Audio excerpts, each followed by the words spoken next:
আমার দেশের কোন এক ব্যক্তি জাহান্নামের কুকুর বলে আখ্যা করেছে। ये जालिम नेतन्याहू जहन्नम का कुत्ता। যারা পড়াশোনা না জানেন পড়ুন মৌলী সাহেব। খারিজিদের সম্বন্ধে রসুল ঘোষণা দিয়েছে তারা কিলাবুন নার, তারা জাহান্নামের কুকুর। তো প্রিয় দর্শক, পীরজাদা আব্বাস সিদ্দিকী কোরআন থেকে প্রমাণ দিল যে জাহান্নামের কুকুর বলাতে আমি কোনো ভুল করিনি। শওকত মোল্লাকে আব্বাস সিদ্দিকী জাহান্নামের কুকুর বলাতে অনেকে অনেক রকম মন্তব্য করেছিল। এবারে প্রমাণ দিল কোরআন থেকে পীরজাদা আব্বাস সিদ্দিকী যে জাহান্নামের কুকুর বলাতে আমি কোনো ভুল করিনি। তো সেই ভিডিওটা আপনাদেরকে দেখাবো, তার আগে কিছু কথা বলি। পীরজাদা আব্বাস সিদ্দিকী বলছে অনেক আলেম উলামারা অনেককে জাহান্নামের কুকুর বলেছে। ওয়াইসি সাহেব আপনারা অনেকেই চেনেন, তিনি নেতান্যাহুকে জাহান্নামের কুকুর বলেছে।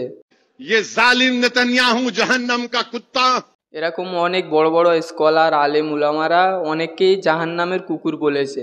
আর পীরজাদা আব্বাস সিদ্দিকী যখন শওকত মোল্লাকে বলেছে, এটা নিয়ে সমালোচনার ঝড় উঠেছে, এটা নিয়ে অনেকেই সমালোচনা করছে। তো পীরজাদা আব্বাস সিদ্দিকীর সাথে সাথে শওকত মোল্লার কিছু কুকর্মর কথা বলেছে যে এই কারণের জন্য শওকত মোল্লাকে আমি জাহান্নামের কুকুর বলেছি। কিছুদিন আগে ভাঙড়ে পীরজাদা আব্বাস সিদ্দিকীর মিলাদুন নবীর উপলক্ষে একটা জলসা ছিল, এক মাহফিল ছিল। সেই মাহফিলটা রুকার জন্যে শওকত মোল্লা নাকি বহুত চেষ্টা করেছে, ওখানে একটা গন্ডগোল করে ওই সভাটাকে রুকার জন্য শওকত মোল্লা বহুত চেষ্টা করেছে। আব্বাস সিদ্দিকী কিন্তু এটাই বলছে, মিলাদুন নবীর মাহফিলটাকে বন্ধ করার জন্য শওকত মোল্লা প্রাণ ভরে চেষ্টা করেছে কিন্তু পারেনি।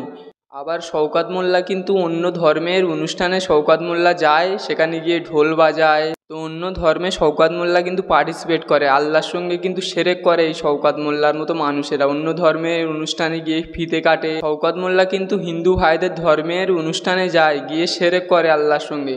তো পীরজাদা আব্বাস সিদ্দিকী এগুলো নিয়েও কথা বলেছে, পুরো সব কিছু আপনাদের কাছে খুলাসা করে বলেছে যে কী জন্য আমি ওকে জাহান্নামের কুকুর বলেছি। এই ভিডিওটা দেখলে বুঝতে পারবেন। প্রথমে এই ভিডিওটা দেখুন, শওকত মোল্লাকে জাহান্নামের কুকুর বলেছে, অথচ কোরআন হাদিস থেকে প্রমাণ দিয়েছে যে জাহান্নামের কুকুর বলা যাবে, যে ইসলাম থেকে বেরিয়ে যায় তাকে জাহান্নামের কুকুর বলা যাবে। তো প্রথমে এই ভিডিওটা আপনারা দেখুন। যে আমার মসজিদ, আমার মাদ্রাসা, আমার কবরস্থান, আমার ঈদগাহ যে দুশ্মন, তাকে আমি জাহান্নামের কুকুর মনে করি। কারো যদি আপত্তি থাকে, থাকতেই পারে স্বাধীনতা। নিশ্চয়ই আপনি জানেন যেভাবে নেতানিয়াহু প্যালেস্টাইনের বাচ্চাদের উপর জুলুম করছে, ওই ব্যক্তিকেও আমার দেশের কোন এক ব্যক্তি জাহান্নামের কুকুর বলে আখ্যা করেছে। ওয়াইসি সাহেব এটা বলেছে। জানেন অনেক উলামারা, তারা হযরতে মুআবিয়া হুজুরের বিরোধী যারা করে, বড় বড় উলামারা, তারা মুআবিয়া হুজুরের বিরোধীকারীকে জাহান্নামের কুকুর বলে আখ্যা দিয়ে। যারা পড়াশোনা না জানেন পড়ুন মৌলী সাহেব। আর ভাইজান বলাতে কত সমালোচনা হচ্ছে এটা নিয়ে। ব্যক্তি আক্রোশ মিটাচ্ছেন। আপনি দিনের জন্য কথা বলেন, আপনি আলেম হয়েছেন, দিনের জন্য কথা বলেন। হ্যাঁ, আব্বাস সিদ্দিকী যদি শরিয়ত বিরোধী কথা বলে থাকে যে বলা যাবে না, তাহলে আপনি কোরআন হাদিস দ্বারা আমাকে প্রমাণ করে দিন, যা শাস্তি দেবেন মেনে নেব। কিন্তু আপনি ইবনে মাজাহ শরীফের হাদিস পড়েননি, ইবনে মাজাহ শরীফের হাদিস পড়েননি। ইবনে মাজাহ শরীফে আল্লাহর নবী আল খারিজু কিলাবুন নার, খারিজিদের ঘরে জাহান্নামের কুকুর বলেছে। কেন বলেছে? খারিজিদের খসলত কি ছিল? খারিজিরা মোমেনদের উপর অত্যাচার করত, মোমেনদেরকে জুলুম করত। এই যে বেঈমান মোমেনদের ঘরে কেস দেয়, মোমেনদের উপর জুলুম করে, মোমেনরা মসজিদ মাদ্রাসার জন্য আন্দোলন করবে, এরা কেস দেয়, এই জালিম কেস দেয়। এ মুসলিম সূরাতে দাবি করছে হচ্ছে খারিজ ইসলাম থেকে বেরিয়ে গেছে, অতএব একে মানুষ চিনতে পারছে না। সাধারণ মানুষকে চিনাবার জন্য এর বিষয়ে বেশি কথা আমাকে যাতে না কেউ জিজ্ঞাসা করে, এক কথাই ক্লোজ করে দিই, চোখ আমি জাহান্নামের কুকুর মনে করি। সাধারণ মানুষকে চেনানো দরকার এদেরকে। সেই জায়গাটা এত হুড়োহুড়ি করার তো কিছু নেই।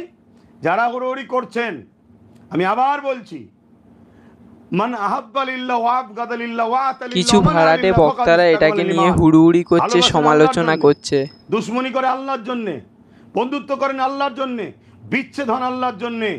আমি ওকে যে কথাটা বলেছি, ওমান নবীর দিনের দুশ্মন, মসজিদ মাদ্রাসা দুশ্মন, ওই প্রথম বলেছিল দিল্লি গিয়ে আন্দোলন করো, মনে নেই?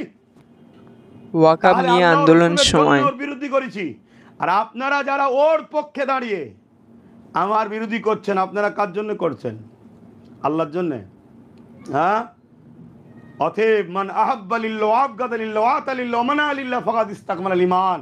প্রকৃত ঈমানের মজা তারা পায়, প্রকৃত ঈমানদার তারাই। অতএব আমি জিনিসটা খুলে বললাম, এরপরও যদি কেউ সমালোচনা করেন করতে পারেন, ও সব নিয়ে আমি কোনো টেনশন করিনি। এর আগে আমার হজকে কেটে কেটে কেটে কেটে কত সমালোচনা হয়েছে, কত আমার বিরুদ্ধে মিথ্যা মিথ্যা প্রচার করা হয়েছে। নাউজুবিল্লাহ মিন জালিক, আল্লাহ নবী যেখানে বলছে আনা খাতামুন নবী, আমি শেষ নবী, সেখানে নাউজুবিল্লাহ বলা হচ্ছে আমি নাকি নবী দাবি করেছি। লা হাওলা ওয়ালা কুওয়াতা ইল্লা বিল্লাহ। নাউজুবিল্লাহ। একজনকে জোর করে চাপিয়ে দিচ্ছেন, তার মানে আপনি এটাকে আখেরি কেটে নবীকে অনেকে অবিশ্বাসী ছড়াচ্ছিল করছেন। কিন্তু। তারপরে আরো ইত্যাদি ইত্যাদি কত কিছু কেটে কেটে আমার সম্বন্ধে। অতএব এর খসলত এ মুসলিমদের ওপরে, মানুষের ওপরে, দেশের সম্পদের ওপরে, এক কথাই এ জালিম। আল্লাহ রসুল খারিজি তারা ইসলামতে বেরিয়ে গিয়েছিল, তারা শিরকের মধ্যে লিপ্ত হয়েছিল, তারা মোমেনদের উপরে অত্যাচার করত, জুলুম করত, তাদের উপরে আল্লাহ রসুল তাই তাদের এই কর্মকাণ্ড দেখে তাদেরকে খারিজি এবং খারিজিদের সম্বন্ধে রসুল ঘোষণা দিয়েছে তারা কিলাবুন্নার, তারা জাহান্নামের কুকুর। আল খারিজি কিলাবুন্নার, তারা জাহান্নামের। এই দলিলের পর কারোর মনে হয় না কোনো অতএব সমস্যা থাকবে। অন্যায়ের বিরুদ্ধে ইসলাম সর্বসময় খুব কঠোর, ন্যায়ের পক্ষে ইসলাম খুব নরম।